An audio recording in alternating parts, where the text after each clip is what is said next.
எல்லா ஹவுஸ் ஒய்ஃபுக்கும் ரிட்டையர்மெண்ட் வந்தாச்சு. எஸ், ஸ்டெப்ஸ்டோன் ஆலம், Western Ghats, Pollachi near Kovai. 20 plus luxurious amenities, lowest maintenance cost, rupees 37 lakh.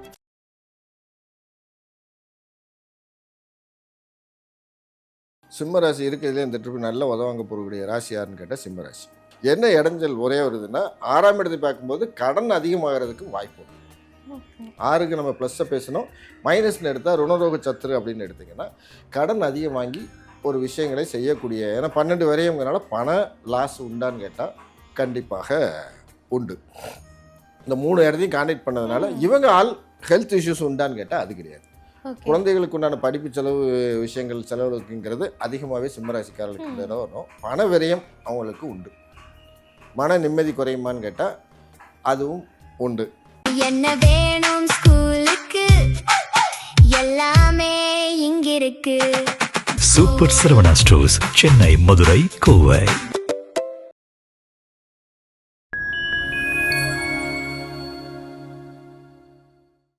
நேயர்களுக்கு வணக்கம். இன்னைக்கு நம்ம கூட ஜோதிடர் நெல்லை சோமசுந்தரம் சார் இருக்காங்க. வணக்கம் சார். வணக்கம்மா. ஓகே சார், ஆல்ரெடி நம்ம முன்னாடி பேசின மாதிரி இந்த வருடம் குரு பெயர்ச்சி ஆகுதுன்னு சொல்லி இருந்தீங்க. ஸோ 12 ராசிகளுக்கும் குரு பெயர்ச்சி எப்படி அமைஞ்சிருக்குதுன்னு பார்த்துடலாம் சார். ஃபைன் டைம் சக்கர நேயர்கள் அனைவருக்கும் வணக்கம். முதல்ல ஒரு விநாயகர் பாட்டோட போய்க்கலாம். வாக்குண்டாம் நல்ல மனமுண்டாம், மாமலரான் நோக்குண்டாம், மேனி நுடங்காது பூக்கொண்டு, துப்பார் திருமேனி தும்பிக்கையான் பாதம், தப்பாமல் சார்வார் தமக்கு. ஓகே, அதாவது குரு பயிற்சிங்கிறது வருஷத்துக்கு ஒரு தடவை. ஓகே, அப்போ 12 ராசி இருக்கிறதுனால ஒவ்வொரு ராசிக்காக சுற்றி குரு 12 ராசிக்கும் ஒவ்வொரு ராசிலையும் ஒவ்வொரு வருஷம் இருந்துட்டு வருவார். இது குரு பயிற்சி. நம்ம ராசி பலன் எடுக்கும்போது வருட கிரகங்கள்னு ஒன்று எடுப்போம், மாத கிரகங்கள்னு எடுப்போம், தினபலன்னு ஒன்று எடுப்போம். இப்போ வருட கிரகங்கள்லாம் குரு, சனி, ராகு, கேது, இது இயர்லி பிளானட்ஸ். குரு ஒரு வருஷத்துக்கு ஒரு தடவை டிரான்சிட் ஆவார். ராகு கேதுங்கிறது 1.5 வருஷத்துக்கு ஒரு தடவை டிரான்சிட். சனிங்கிறது 2.5 வருஷத்துக்கு ஒரு ராசி. அப்போ சனி ஒரு சுற்றி முடிக்கிறதுக்கு 30 வருஷம் ஆகும். அதுதான் ஜென்ரலாக என்ன சொல்லுவாங்க, 30 வருஷம் எல்லா ராசிக்கும் சுற்றி முடித்தா 30 வருஷம் ஆச்சுன்னா ஒரு தலைமுறை குடும்பம் 30 வருஷம் வாழ்ந்தவனும் கிடையாது, 30 வருஷம் வீழ்ந்தவனும் கிடையாதுமா. ஏன்னா சனி எல்லா ராசியிலும் சுற்றி வந்துட்டாருன்னா அவங்க லைஃப் மாறிடும் அப்படின்னு.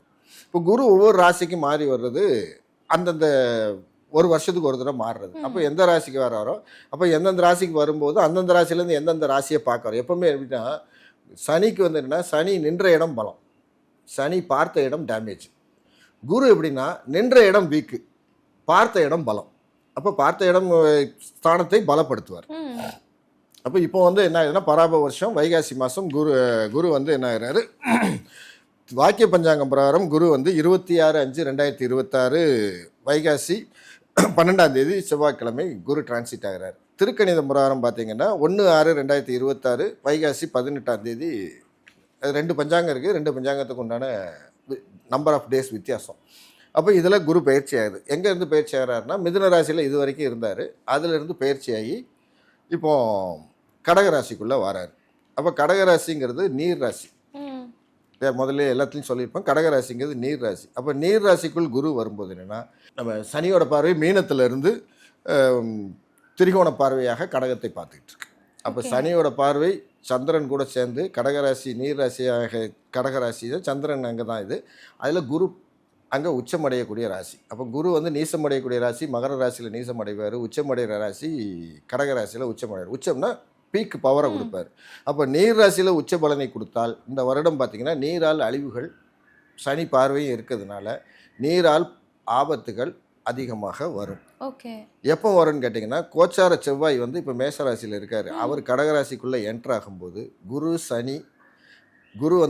அங்கே ஏற்கனவே கடகத்தில் இருக்கார், செவ்வாய் அங்கே உள்ளே வரணும். உள்ளே வந்தால் சந்திரன் மாதத்தில் சுற்றி வரும்போது சந்திரன் அங்கே வருவார். அப்போ செவ்வாய் அங்கே வந்துடுது. சனியோட பார்வையும் சேரும்போது சனி செவ்வாய் குரு சேரும்போது நீரால் பேரழிவுகள் கிட்டத்தட்ட பார்த்திங்கன்னா வைகாசி ஆடி மாதம் ஆவடி மாதம் பார்த்திங்கன்னா நீரால் அழிவுகள் அப்படிங்கிறது தமிழ்நாட்டில் கொஞ்சம் சேதங்கள்லாம் உருவாவதற்கு வாய்ப்புகள் அதிகம் உண்டு. ஆடிக்கு மேலே அதில் நீரால். இது வருட பலனுக்கு பொதுவான உலகியல் ஜோதிடம்ங்கிறது. அந்த ஆபத்துகள் கொஞ்சம் இருக்கும். இப்போ கடகராசிக்குள்ளே என்ட்ராயிருக்கார், உச்ச குருவாக வருகிறார். அவர் சாதாரண குருவாக வரல. மித்த ராசியில் இருக்கும்போது ஆர்டினரி குரு, இதில் வரும்போது அவர் டபுள் கிரேட் மாஸ்டராக பெரிய ஆளாக உள்ளே வருவார். ஏன்னா இங்கே அவருக்கு பவர் அதிகம் கடகத்தில். இப்போ உச்ச குருவாக உள்ளே ஆகிறார். இதுதான் குரு பயிற்சி அப்படிங்கிறது. Okay sir. அடுத்ததா இந்த சிம்ம ராசிக்காரர்களுக்கு இந்த வருட குரு பெயர்ச்சி வந்து எப்படி அமைஞ்சிருக்கு? சிம்ம ராசி இருக்கிறதுலே இந்த ட்ரிப் நல்ல உதவாங்க போகக்கூடிய ராசி யாருன்னு கேட்டால் சிம்ம ராசி. ஏன்னா இது வரைக்கும் 11ஆம் இடமாகிய லாபஸ்தானத்தில் இருந்த குரு 12ஆம் இடமாகிய விரயஸ்தானத்துக்கு வராரு, கடகத்துக்குள்ளே வராரு. அப்போ சிம்மத்துக்கு அது 12வது வீடு, விரயஸ்தானத்துக்கு குரு வந்துடுறாரு. Okay, okay. ஏற்கனவே அஷ்டம சனி ஓடிக்கிட்டு இருக்கு, ராசிக்குள்ளேயே கேது இருக்காரு. அப்போ கேது சனி குரு விரயம். அப்போ நிறைய வாங்கக்கூடியவர்கள் யார், நிறைய சிக்கலை சந்திக்கக்கூடியவர்கள் யாருன்னு கேட்டிங்கன்னா சிம்ம ராசிக்காரர்கள். அதிகமான பாதிப்பை குரு பயிற்சியில் உடையவங்க சிம்ம ராசிக்காரர்கள். ஏன்னா சிம்மத்துக்கு 5வது வீட்டுக்கும் 8வது வீட்டுக்கும் உடையவர் 12ல் வந்து இருக்கிறார். அப்போ 8வது வீட்டுக்குடையவர் வந்து 12ல் மறையிறது, வம்பு வழக்கு அவமானங்கள் பிரச்சனை வராது, அது ஒரு சேஃபு. ஆனால் 5வது வீட்டுக்குடையவர் 12ல் வருதுன்னா குழந்தை வழியில் தொந்தரவுகள், குழந்தைக்கு வைத்திய செலவு, இல்லை பிள்ளையை கூப்பிட்டு ஊர் சுற்றுறது, பிள்ளை படிப்புக்கு செலவழிக்கிறது, இந்த செலவுகள் அதிகமாக இருக்குமானா நல்லா அதிகமாகவே இருக்கும். ஏன்னா அது ரெண்டையும் சேர்த்து 12லேருந்து பண்ணுது. 5, 8 கூடிய காம்பினேஷனை 12ஆம் இடத்துலேருந்து பண்ணும்போது விரயஸ்தானத்துலேருந்து அந்த 5, 8ஐயும் டச் பண்ணுறாரு. அப்போ 5 கூடிய வேலையும் பண்ணுவார், 8 கூடிய வேலையும் சேர்த்து 12லேருந்து ஆக்டிவேட் பண்ணுவார். அப்போ சிம்மத்துக்கு 12ஆம் இடங்கும்போது இது கையை விட்டு இருக்கிற பணம் அழியிறது, பொருள் அழியிறதுன்னு. ஏற்கனவே 12க்கு குரு வர்றதுனால பணம் இழப்பு கண்டிப்பாக இருக்கும்.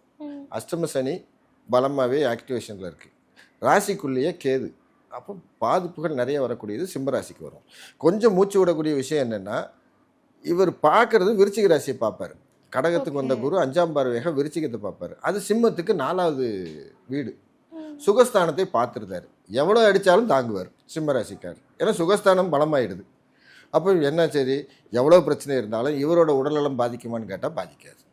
இவர் சுகமாக கிளியராக இருப்பார். அதாவது ஒன்றும் இல்லை, எவ்வளோ அடித்தாலும் தாங்கிக்கிட்டு இருப்பார். அப்புறம் 6ஆம் இடத்தை குரு பார்வை பார்க்குது. அப்போ கடன் இருந்துச்சுன்னா அது வந்து ஓரளவுக்கு எலிமினேட் ஆகும். குரு பார்வை இருக்கனால மறையணுமா, கடன் குறையும். வேலையில் பாதிப்பு உண்டான்னு கேட்டால் கிடையாது. 6ஆம் இடத்தை குரு பார்க்கறனால வேலை வாய்ப்பு கிடைக்குமான்னு கேட்டால் வேலை வாய்ப்புகள் கிடைக்கும்.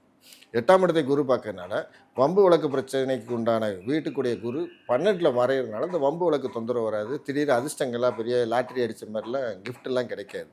என்ன இடைஞ்சல் ஒரே வருதுன்னா 6ஆம் இடத்தை பார்க்கும்போது கடன் அதிகமாகிறதுக்கு வாய்ப்பு உண்டு. 6க்கு நம்ம ப்ளஸ்ஸை பேசணும், மைனஸ்னு எடுத்தால் ருணரோக சத்துரு அப்படின்னு எடுத்திங்கன்னா கடன் அதிகம் வாங்கி ஒரு விஷயங்களை செய்யக்கூடிய, ஏன்னா 12 வரையும்ங்கிறனால பண லாஸ் உண்டான்னு கேட்டால் கண்டிப்பாக உண்டு. இந்த 3 இடத்தையும் கான்டாக்ட் பண்ணதுனால இவங்க ஆள் ஹெல்த் இஷ்யூஸ் உண்டான்னு கேட்டால் அது கிடையாது. குழந்தைகளுக்கு உண்டான படிப்பு செலவு விஷயங்கள் செலவுக்குங்கிறது அதிகமாகவே சிம்மராசிக்காரர்களுக்கு இந்த இடம் வரும். பண விரயம் அவங்களுக்கு உண்டு. மன நிம்மதி குறையுமான்னு கேட்டால் அதுவும் உண்டு. ஆனால் இவங்க வந்து ஹெல்த் இஷ்யூஸில் எந்த பிரச்சனையும் இருக்காது. குரு வந்து 4ஆம் இடத்தை பார்க்குறோம்னா அது மாதிரி வீடு மனை வாங்குவான்னு கேட்டால் இந்த டைம் வாங்கிறதுக்கு ஒரு பணத்தை இழந்து பணம் லாஸ் ஆகிறதுங்கள பணம் விரயம் பண்ணி வீடு கார் வாங்குறதுக்கு சிம்மராசிக்காரர்களுக்கு வாய்ப்பு உண்டு.